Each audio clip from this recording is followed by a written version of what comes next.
Now open your terminal and then let's check out what images we have first. Docker images. You can see that we have only three images. This is the image we built before, and this is the Nginx that I pulled it, and this is the MongoDB server. Now we want to run a container on top of the image that we have. So we have this application, it's like a demo apply project, so we call it, and we can want to run this. So what we can do is like the easy way is to Docker run.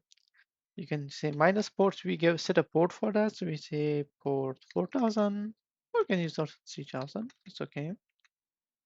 This will be like the local port on your computer, and this will be the port on the image that you have to know also which image or which application that you built, what are they exposing on the Docker file when they are building this uh, image. So if you check our project and GitHub, so there you can see that I'm exposing port 3000. I'm using the 3000 port.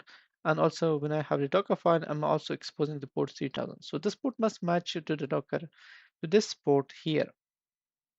And they should be the same because we want to connect to this port on the image that is running. After this container started, the container we're gonna listen on this port.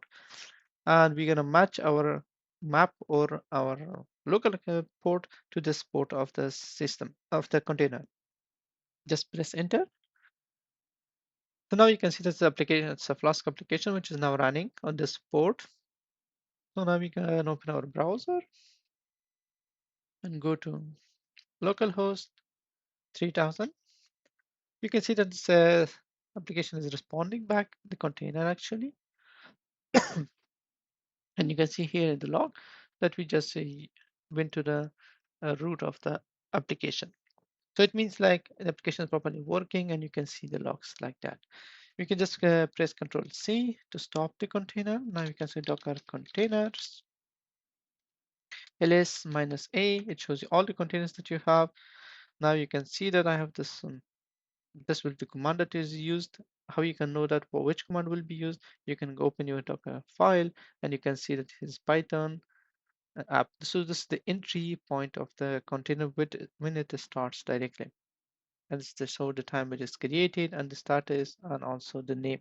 This name is like just a random name, but you can also choose by the tag minus name, minus name, and then you can set a name for the Docker image name, a Docker container name.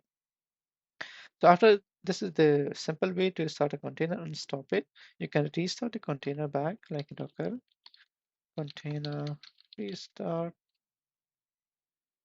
and you have to, oh, sorry, you don't need the container. You just need to Docker restart and the name of the container. You can use the name, this one, or you can use also the container ID to restart the container.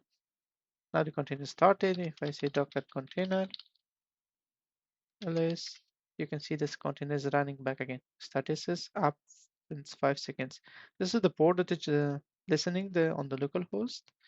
This is on the local host of the container, and this is the port in my local computer. So now it's kind of like mapping a port to a container port. The same will be like working like that if you again use curl gp colon / localhost for 3000. You should get a response. You can see that I'm getting a response back from the container. So we clean up our screen. We stop the container back.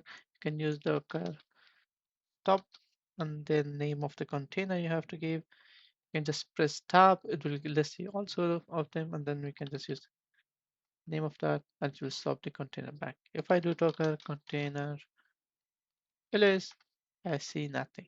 But the container is already there, so it means that the container still is there, but it's not active.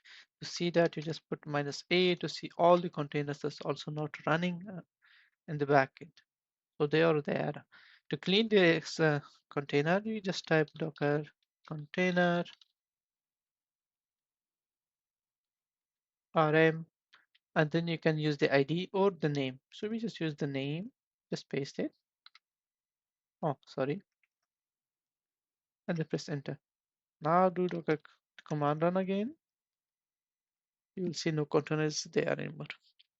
And then we want to also clean up our system to also remove the image that we have. We just type this another command, docker rmi, the name of the image that we have. Just press enter. Now docker images. So we have back clean system back on our local. The local system like will not using or unnecessary the storage that for some images that we are not using required anymore. Like also I don't need the Docker engine Nginx. So we just Docker RMI Nginx. So it asks you for the tag. If you don't give any tag, it will always use the latest. But if you have a different version, then you have to specify which version you're deleting now. You just press enter. It will delete all the layers. Docker images. I have only one image now. That's like quite simple working with the containers actually, and it's doesn't require so much time. And also it starts really fast, and you can just stop them again and back restart them.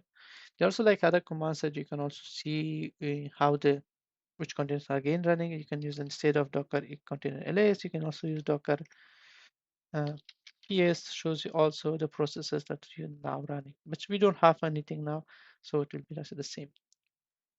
So that's it. To start, stop containers, creating containers, and deleting the containers.